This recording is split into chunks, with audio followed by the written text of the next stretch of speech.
Diriwayatkan oleh Imam Ahmad bin Hanbal dalam musnadnya bahwa ada seorang laki-laki yang bernama Nuaiman.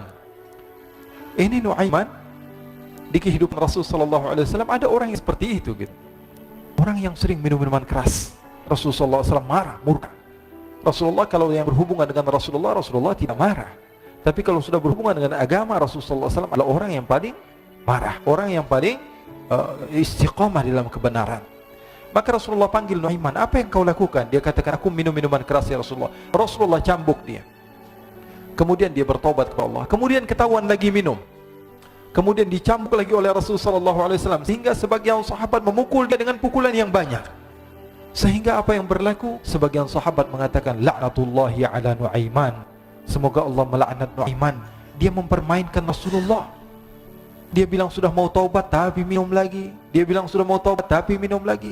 Maka Rasulullah SAW mengatakan, la tal'anuh fa innahu yuhibbullah wa rasulah. Kata Rasulullah, jangan kamu laknat Nuaiman, karena dia itu cinta sama Allah, cinta sama Rasulnya. Dalam riwayat dia dicintai Allah dan dicintai oleh Rasulnya Muhammad sallallahu alaihi wasallam.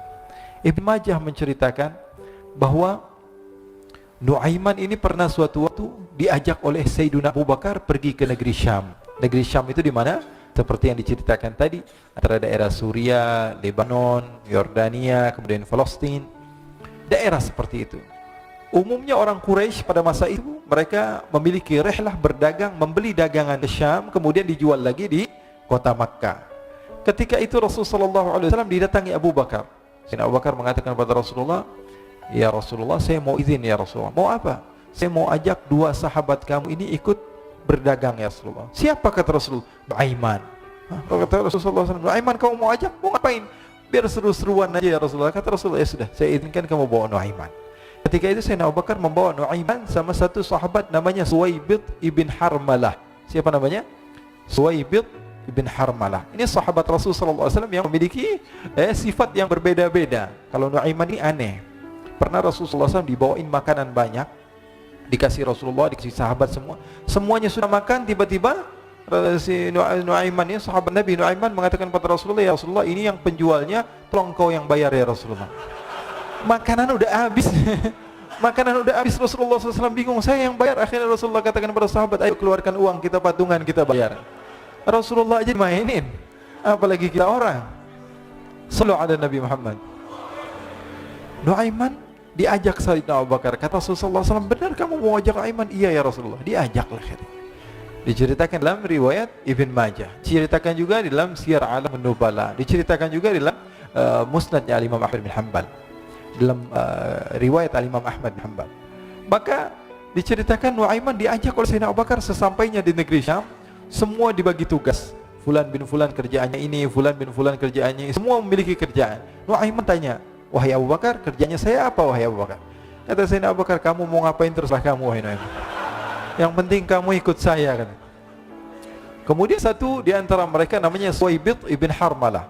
Ditanya oleh Sayyidina Abu Bakar, wahai Suwaibid, kamu mau kerjaan apa? Kata Suwaibid, terserah kamu wahai Abu Bakar. Kata Sayyidina Abu Bakar, kamu menjaga makanan, karena saya tahu kamu ini adalah orang yang senantiasa menjaga amanah. Suwaibid ini kalau disuruh maju dia maju, disuruh mundur dia mundur, disuruh ke kanan dia ke kanan, disuruh ke kiri dia ke kiri. Orang yang ikut aja. Kalau Nuaiman beda, disuruh maju dia ke belakang, kasih sen kanan ke kiri belok. Nuaiman itu orang yang berbeda. Maka Suwaibid mendapatkan tugas, semua mendapatkan tugas kecuali Nuaiman. Sehingga ikhwani, apa yang berlaku, apa yang terjadi? Sayyidina Abu Bakar pergi sibuk dengan kesibukannya, sehingga datanglah waktu siang. Nuaiman sudah lapar. Nuaiman cari makanan. Dia enggak punya uang, diajak Sayyidina Abu Bakar tapi tidak diberikan uang. Sehingga dia cari-cari makanan, dia tahu Suwaibid yang jaga makanan, dikatakan, wahai Suwaibid, saya mau makan, berikan kepada saya satu roti saja. Yang terpenting apa? Saya makan sekarang, saya sudah lapar. Kata Suwaibid, ya Allah Nuaiman, kita tunggu Abu Bakar saja sehingga dia datang, karena ini amanat.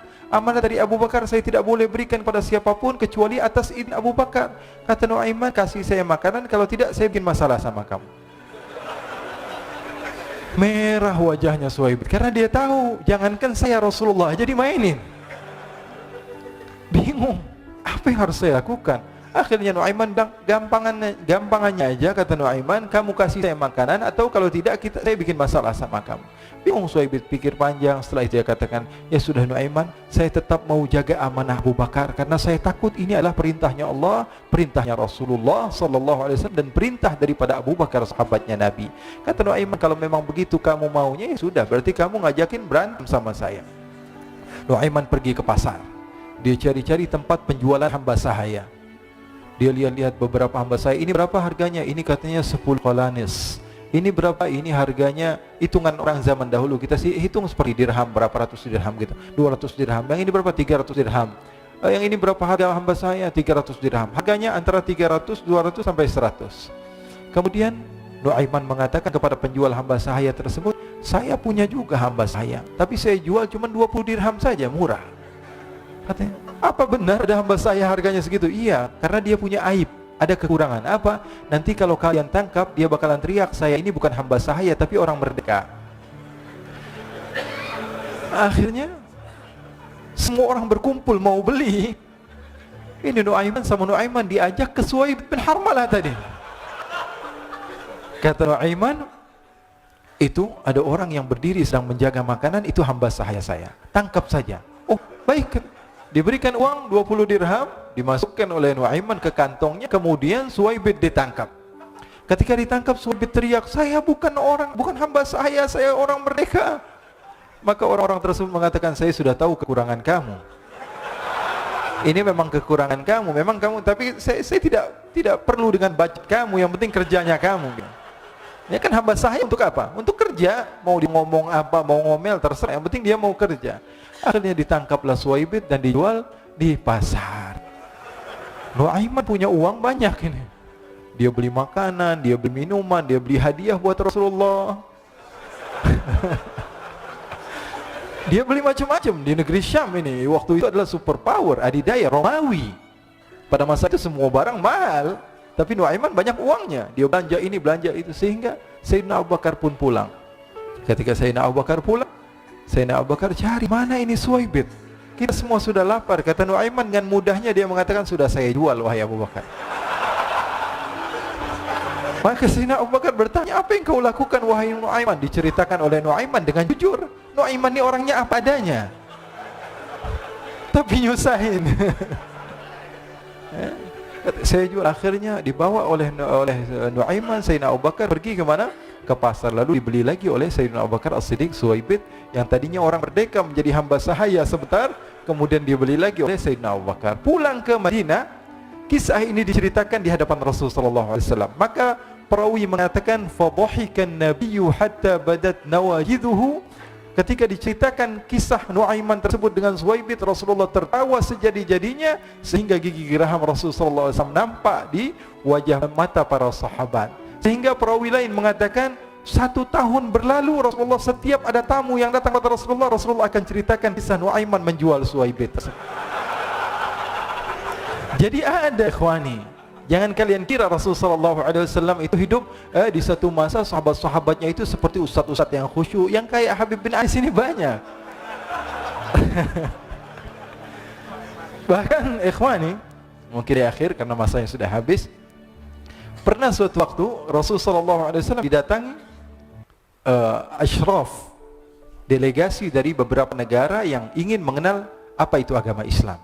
Sehingga mereka datang kepada rumah Rasulullah SAW membawa unta, kendaraan yang ketika itu kendaraan yang paling mahal mereka miliki, untanya yang paling mewah.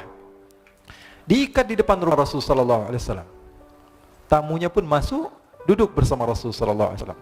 Di depan rumah Rasulullah SAW ada beberapa sahabat. Ada Sayyiduna Hamzah, kalian tahu Sayyidina Hamzah adalah orang yang berani.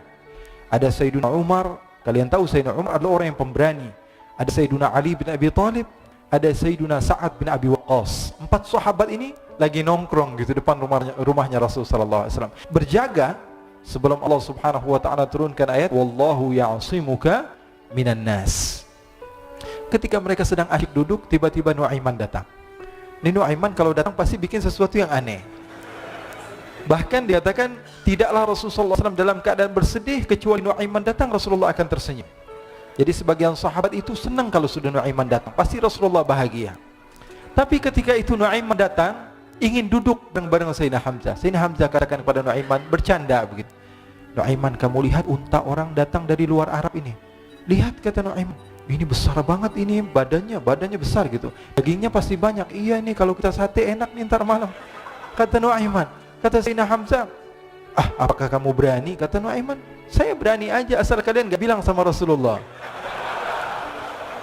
Kata Sayyidina Hamzah, benar wahai Nuaiman, benar. Akhirnya Sayyidina Hamzah lupa masalah itu, cuma bercanda saja. Sayyidina Hamzah lagi asik sama Sayyidina Umar, Sayyidina Ali. Tiba-tiba apa? Ternyata ketika dia melihat unta tersebut sudah pisah antara kepala sama badannya. Nuaiman mengatakan, wahai Hamzah, ini unta saya sudah potong, saya mau pergi sebentar, kalau Rasulullah cari saya, tolong jangan beritahu di mana saya. Nanti kalau keadaan sudah aman, mari kita nyate bareng-bareng. Ini ada yang seperti itu di zaman Rasulullah SAW. Maka dia pun berlari dan berlari mencari satu tempat supaya Rasulullah SAW dia selamat daripada Rasulullah SAW. Sehingga Sayyidina Hamzah bingung, ini kalau Rasulullah keluar gimana? Ada Hamzah Asadullah, ada Ali bin Abi Thalib, ada Umar, tak bisa jaga kendaraan tamunya Rasulullah SAW. Akhirnya benar apa yang terjadi, ikhwani. Rasulullah SAW tamunya mau pulang. Ketika dia buka pintu tamu melihat apa? Untanya sudah begitu. Maka teriak, wa naqatah, unta kami wahai Muhammad. Baru mau kenal Islam, unta kami, kendaraan kami sudah dibuang. Rasulullah SAW lihat Sayyidina Hamzah, lihat Sayyidina Ali. Mereka nggak bisa ngomong, mereka hanya bilang apa? Nuaiman ya Rasulullah. Rasulullah perintahkan Sayyidina Umar, wahai Umar, sekarang kamu ambil uang, kemudian kamu gantikan, kemudian kamu berikan 2 kali lipat daripada harta unta ini, sehingga apa? Agama Islam tidak didengar dengan sesuatu yang tidak baik di luar sana. Akhirnya diberikan harta, diberikan unta yang baru dan diberikan harta yang lebih untuk orang tersebut, sehingga orang tersebut tidak menjelek-jelekan agama Islam. Kata Rasulullah SAW, dan sekarang waktunya kita balas dendam sama Nuaiman. Nuaiman ternyata berlari tempat yang jauh sampai hampir keluar dari kota Madinah. Dia dapatkan seorang sahabat Nabi yang hadir juga dalam peperangan Badar, namanya Al-Miqdad bin Al-Aswad. Siapa namanya? Al-Miqdad bin Al-Aswad. Ketika itu sedang menggali sumur. Ketika sedang menggali sumur, Nuaiman datang. Nuaiman katakan kepada Miqdad, wahai Miqdad, wahai sahabat Rasul, kamu orang yang hadir dalam peperangan Badar, kamu adalah orang yang hebat. Dipuji-puji sama Nuaiman. Ada maunya ini. Akhirnya dia bilang, wahai Miqdad, tolong saya. Kenapa wahai Nuaiman, kamu ini kekasihnya Rasulullah, orang yang disayang sama Rasulullah. Kenapa? Saya ini sedang dikejar-kejar orang jahat. Tolong selamatkan saya. Saya pengen masuk ke dalam sumur, boleh atau tidak? Kata Miqdad, siapa yang mengejar kamu? Pokoknya saya dikejar sama orang-orang. Kamu mau atau tidak selamatkan saya? Kata, sudah, selagi kamu itu adalah sahabat Nabi, silahkan kamu masuk. Masuk akhirnya Nuaiman ke dalam sumur tersebut. Lalu Nuaiman mengatakan, wahai Miqdad, dia keluar lagi. Nanti kalau ada yang cari saya, tolong jangan beritahu saya di dalam sumur ya. Kata Miqdad, baiklah. Kata Nuaiman, siapapun yang bertanya tentang saya, kamu tidak akan kasih tahu? Iya, kata. Walaupun Rasulullah yang tanya saya. Katanya, mungkin Rasulullah datang ke tempat sejauh ini. Iya, walaupun Rasulullah. Akhirnya masuk Nuaiman. Setelah beberapa menit, Rasulullah dan rombongan benar datang. Miqdad bingung ini. Ini kenapa Rasulullah datang ke RW kami nih? Ada apa ini Rasulullah sampai sejauh ini? Ditanya, ya Rasulullah, ada apa ya Rasulullah? Kata Rasulullah, saya cari Nuaiman. Di mana Nuaiman? Innalillah, kata Miqdad. Enggak dijawab ini Rasulullah. Kalau dijawab saya ingkar janji. Akhirnya apa dia katakan? Wahai Rasulullah, mata saya tidak memandang kepada Nuaiman, tapi tangannya nunjuk ke dalam sumur. Sahabat. Apa dia bilang? Mata saya tidak melihat kepada Nuaiman, tapi tangannya nunjuk ke sumur. Akhirnya dibuka sama Rasulullah, Nuaiman muncul. Kata Rasulullah, Nuaiman, kamu bikin malu saya, wahai Nuaiman. Ya Rasulullah, yang bersalah bukan saya, tapi orang yang mencari saya bersama kamu ya Rasulullah. Akhirnya Rasulullah nengok, siapa? Ternyata Nuaiman sudah lari kabur. Sallu ala Nabi Muhammad.